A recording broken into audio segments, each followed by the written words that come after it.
very much. Uh, Good to see the room full and good to see the lift full and also good to see the outside courtyard full, but the stairs are not full, which certainly means that we are hardly careful about our health and environment. And if we are not, that means we don't know that one single module of AI cost how much to us. Does anybody know that, the carbon footprint of one AI module? One AI module development leaves a carbon footprint equivalent to 360 times a flight takes a round of the globe.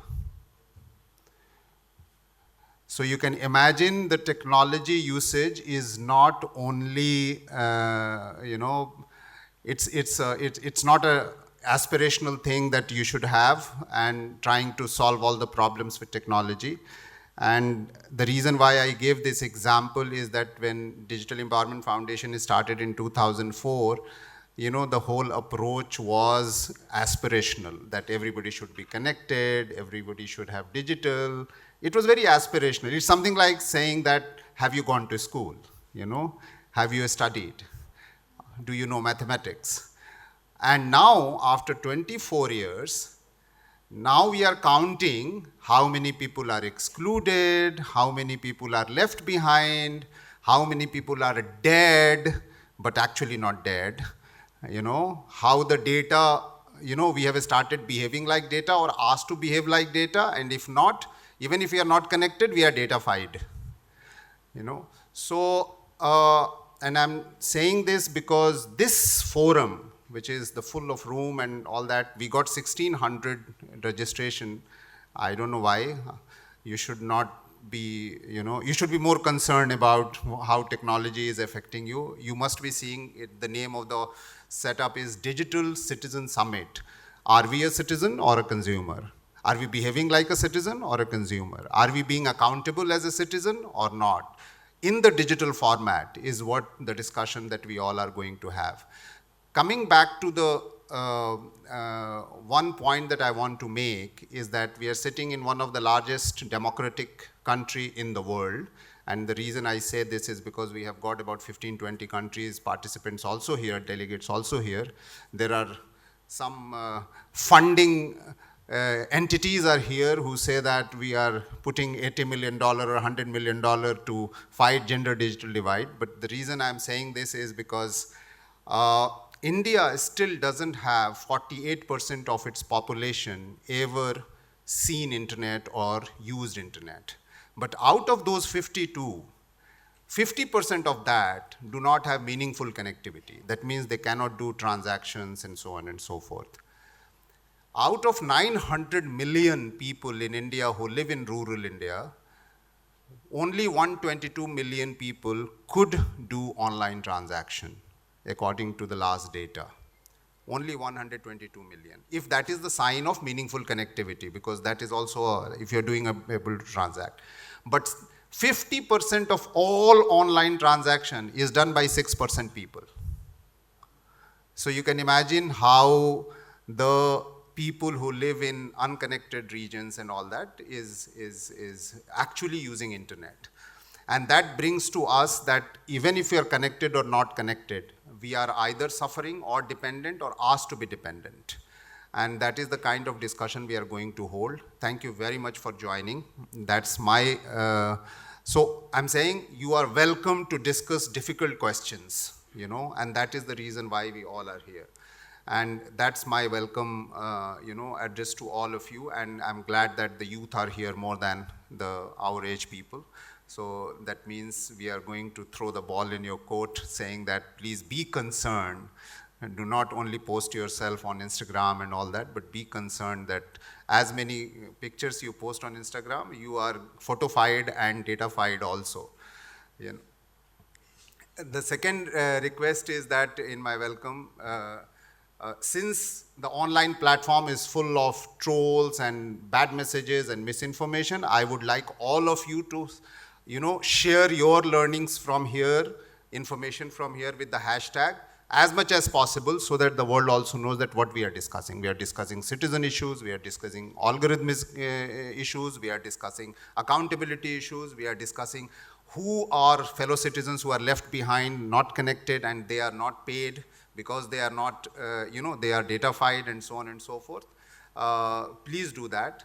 The third thing I would like to say is that in a difficult world, this house, which is taken for granted by all of us who are here, T-Hub, is thank you very much for giving us this space and Telangana government to discuss anything that we want to discuss, right? That's a huge thing because today we don't have many platforms where we can discuss anything and everything. And this is a place where we are discussing anything and everything, literally anything and everything. And thank you very much, T-Hub. Sujit is here, who is going to address you, who is the CEO. But we don't want to, ignore the fact that, and want to recognize that we are here very comfortable. And thank you for this comfort. Thank you for this platform that has been given to us. Last year we were 400, this year we are 1600. I don't know how many we will be next year. So thank you very much for that. There are 2-3 things that I want to do before we do the inaugural plenary. That is, even though you went through the video, for us, there are 3 things important. And that's the reason why community network exchange is happening and DCS is happening together. It sounds very technical and technological and all that, but basically the bottom line is that we are very concerned about access. That's basically very important because people do not have access and we are dependent on access. Our life is dependent on access. Because governments and everybody is talking in such a way and making legislation in such a way that without network and connectivity or access, you cannot even exercise your rights. It's something like saying that I have right to information, but I don't have access to information. I have right to my bank account, but I don't have access to my bank account because that is dependent on technological barrier or something like that. So that's the reason we are very concerned. So that one part is that one. And the second part is Digital Citizen Summit, which actually discuss about all this. The third is, this is not only an Indian concern. This is pretty much a world concern because out of 7 billion people, only about close to 4 billion people are connected. 3 billion people are still not connected.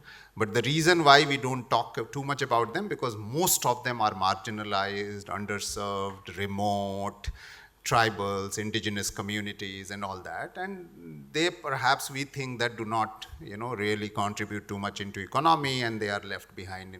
So even the technology has its own class, caste and everything that we will reach them late. And therefore, these organizations you must have seen like, CDPP is involved because they bring in all the research and data that are we talking in air or are we talking with proper data. Of course, T-Hub is also because everybody thinks that a startup will change the world, but no, it's a social startup also. It's a social innovation also. There is Epinic Foundation, who is involved, who is a regional big infrastructure, technological infrastructure organization, but their foundation is involved, which brings the whole regional perspective. Their GDIP is involved, which is Global Digital Inclusion Partners, which brings global, South Civil Society Organization Collective, is actually work on affordability and access across the world, especially gender digital divide. Internet Society, who does not know Internet Society, who has always been involved in this one.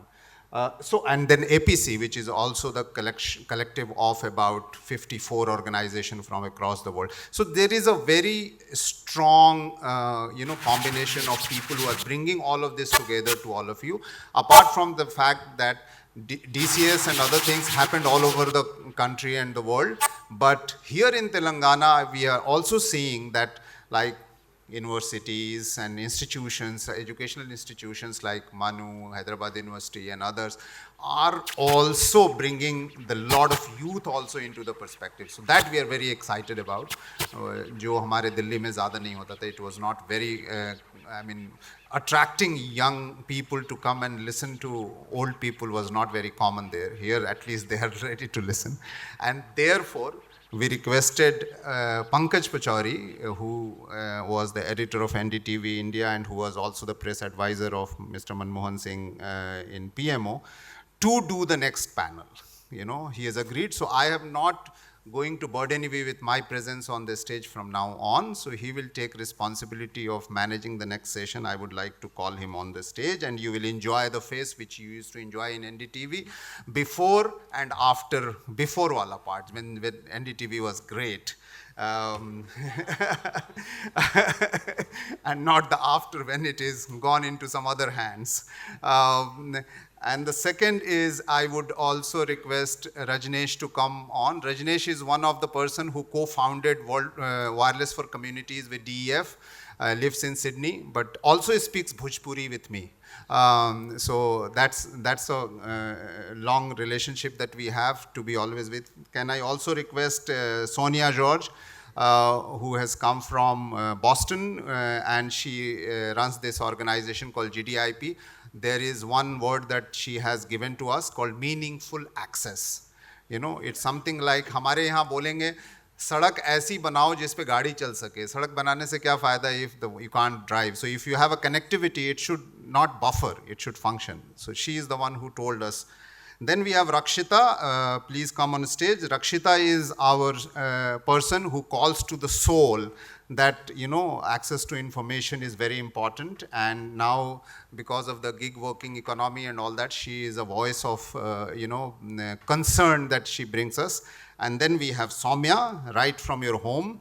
Soumya is a voice of social audit, the way we know her. She is the founder of many of the social audit organizations in the country and the head of the social audit unit in Telangana and Andhra. And she now heads Barefoot College, which is a 50-year-old organization. So here you are, Pankaj, aapke haath mein sab kuch hai. I have done the intro. Now you people tell us how to behave next 2 days.